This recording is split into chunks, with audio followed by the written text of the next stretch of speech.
ये बक्सर डिस्ट्रिक्ट है बिहार में, उसके पास में एक गांव है, उस गांव का नाम है, गांव में एक छोटा पार्ट है उसका नाम है उपाध्याय का टोला।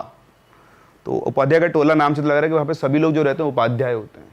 तो उपाध्याय बेसिकली स्कॉलर ब्राह्मण्स होते हैं। तो ऐसे ही पूरा एक गांव था। तो वहाँ पे एक पंडित जी रहते थे, उनका नाम था रमाकांत जी। तो रमाकांत जी जो थे उनके 2 बेटे थे। तो उनकी माली हालत ऐसी बहुत ज़्यादा अच्छी नहीं थी, छोटा सा गांव था। तो उनका एक बेटा आर्मी में चला गया। तो आर्मी में गया, उसकी सैलरी वैलरी आना शुरू हुई धीरे धीरे, तो थोड़ा घर को सपोर्ट करने लगा। तो उनका डिस्कशन हुआ कि यार चलो करते हैं, हम बहुत दिनों से छोटे से घर में रहते हैं सभी लोग, झोपड़ी टाइप कच्चा घर था, तो अपन लोग गांव में एक मकान ले लेते हैं। तो उस टाइम पर अच्छा मेरे पास फ़ोटोज़ भी मैं आपसे शेयर करूँगा, आप वो भी दिखा सकते हैं। हम लोग अब तो चेंज हो गया उसमें बहुत कुछ।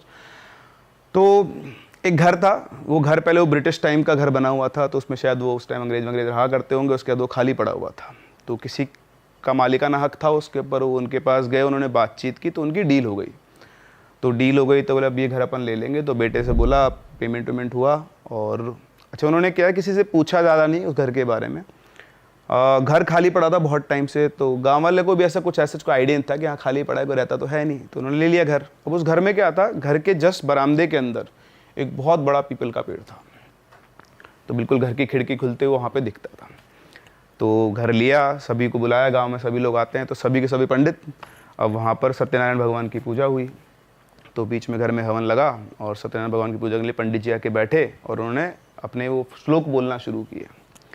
अब जनरली जब भी हम हवन करते हैं आंख बंद करके श्लोक बोलते हैं, तो सभी वहाँ पे पंडित थे, सभी अपनी आंख में मस्त मंत्रमुग्ध हो जाते हैं। वो जैसे किसी को अगर रॉक म्यूजिक पसंद है तो वो जब रॉक म्यूजिक में गया तो आंख बंद करके झूमना शुरू करता है। तो जितने ब्राह्मण लोग सब आंख बंद करके बस अपने मन में श्लोक पढ़े जा रहे थे।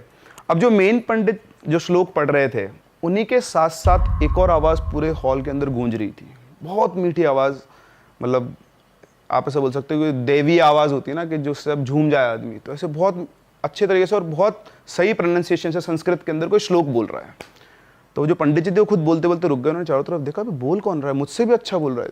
तो चारों तरफ देखे, सभी अपनी आंखें बंद करके बैठे हुए हैं। उनको लगा हो सकता है कोई बोल रहा होगा। तो उन्होंने फिर अपनी आंख बंद की और अपना पूरा प्रोसेस किया। तो इस तरह से वहाँ पर पूजा कंप्लीट हुई। अब पूजा कंप्लीट होने के बाद ये सब लोग वापस रहने आ गए। तो जो लड़का था आर्मी वाला वो तो वापस चला गया अपनी जॉब पे।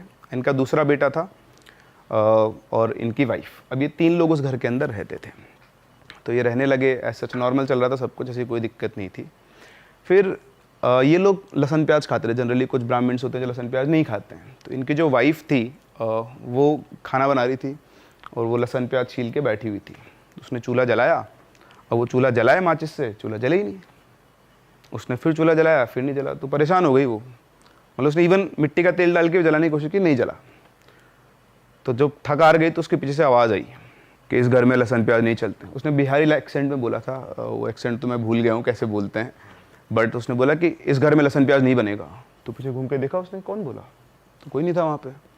उसने फिर चूल्हा जलाने की कोशिश की तो बोलते सुनाई नहीं देता तेरे को, इस घर में लहसुन प्याज नहीं चलेगा।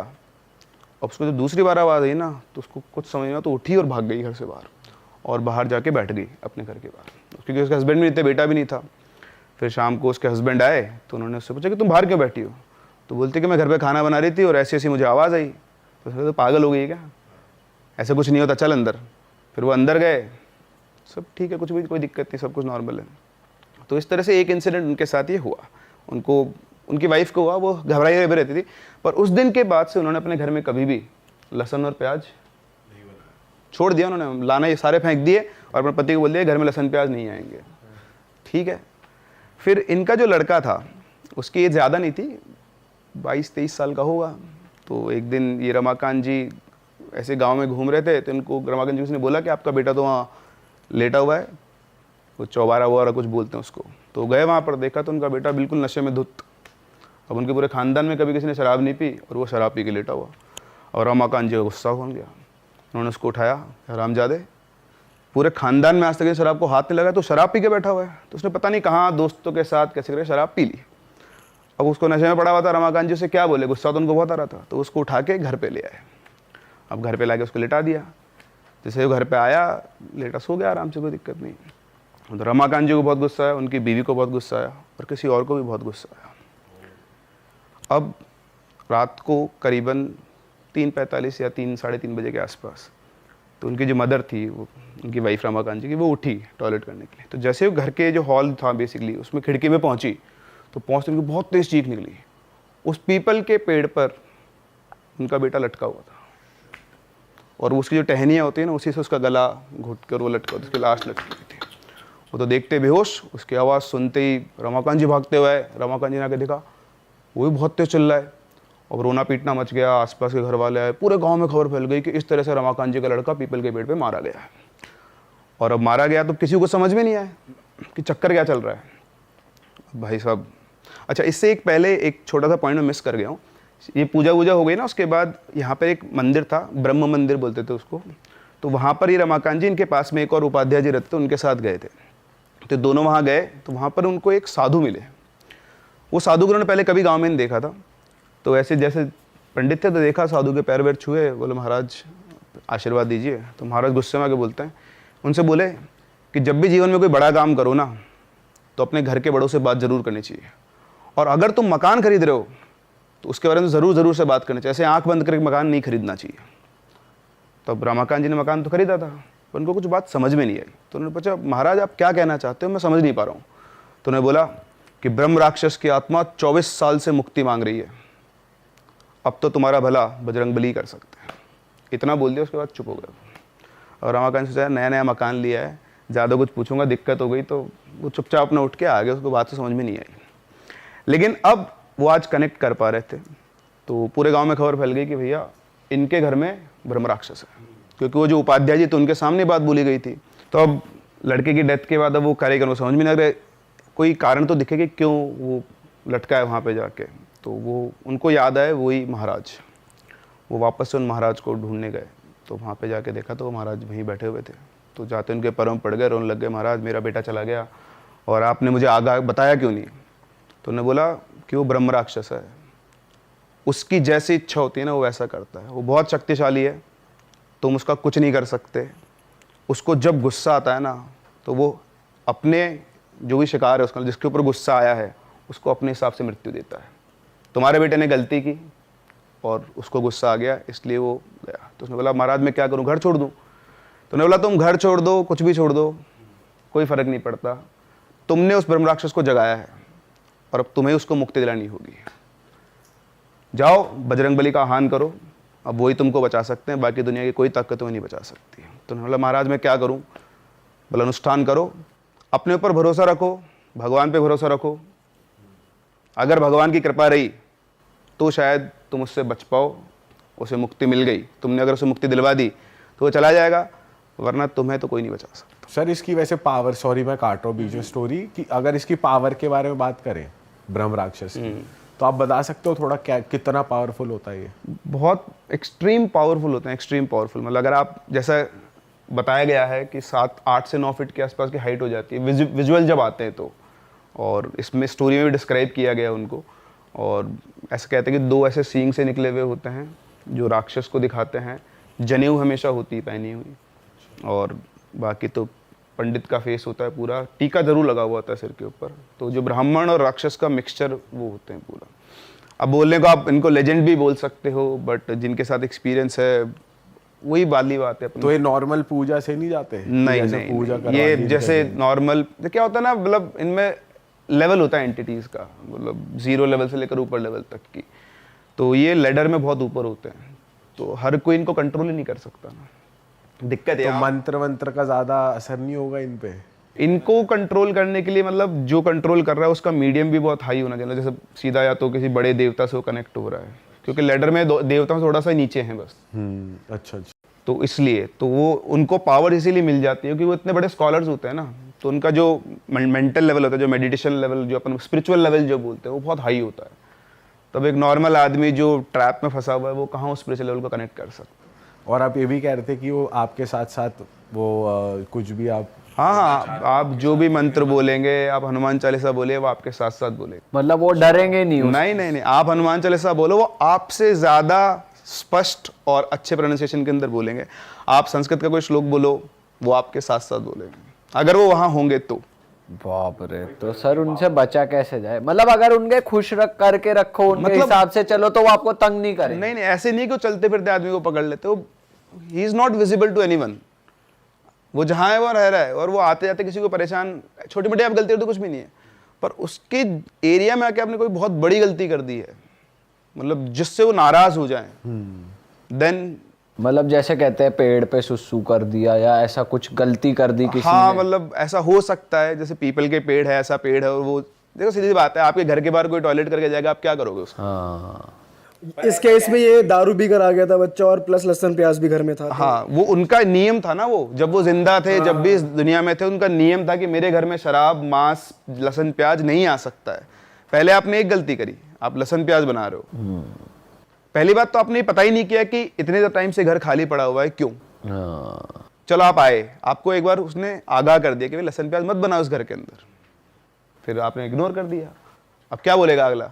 फिर आपका बेटा दारू पी के आ गया, हाँ तो वो उनके लिए तो उनके नियम टूट गए ना, तो आ गया गुस्सा। कहानी पे आगे बढ़ते हैं। हाँ तो भाई पॉडकास्ट में बहुत बढ़िया माहौल बना हुआ है ना, आगे इससे भी ज़्यादा इंटरेस्टिंग बातें होने वाली, लेकिन उससे पहले आप ये वाली बात सुन लो भाई। रियल 11 पे आप लोग थोड़ा सा कंफ्यूज हो रहे हो ना हाँ और ना में, तो भाई आप जाके एक काम करो, प्रो प्ले खेल लो।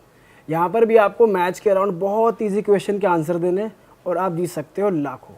और सबसे बढ़िया चीज़ इसकी ये है कि आप यहाँ पे अपने हिसाब से स्लॉट और अमाउंट सेट कर सकते हो, यानी कि जितना भी आपकी धनराशि आप जीतने वाले हो आपको वहाँ पहले ही दिख जाएगी, और जो दिखेगी वही आपको मिलेगी विदाउट एनी डिडक्शंस। ठीक है, समझ गए ना? तो जल्दी जाओ डाउनलोड कर लो, रियल 11 का लिंक नीचे डिस्क्रिप्शन में है।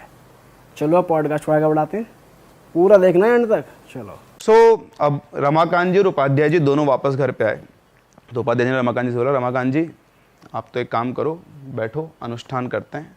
और अच्छा, उन्होंने कहा था कि आपको मतलब रुकना नहीं है, आपने एक बार शुरू कर दिया ना, पता नहीं कब आएगा, कब होगा, कब, बस करते जाना है। तो उन्होंने अपना नियम बांध लिया, उन्होंने शुरू किया साथ में, रमाकांत जी ने, उपाध्याय जी ने अनुष्ठान करना।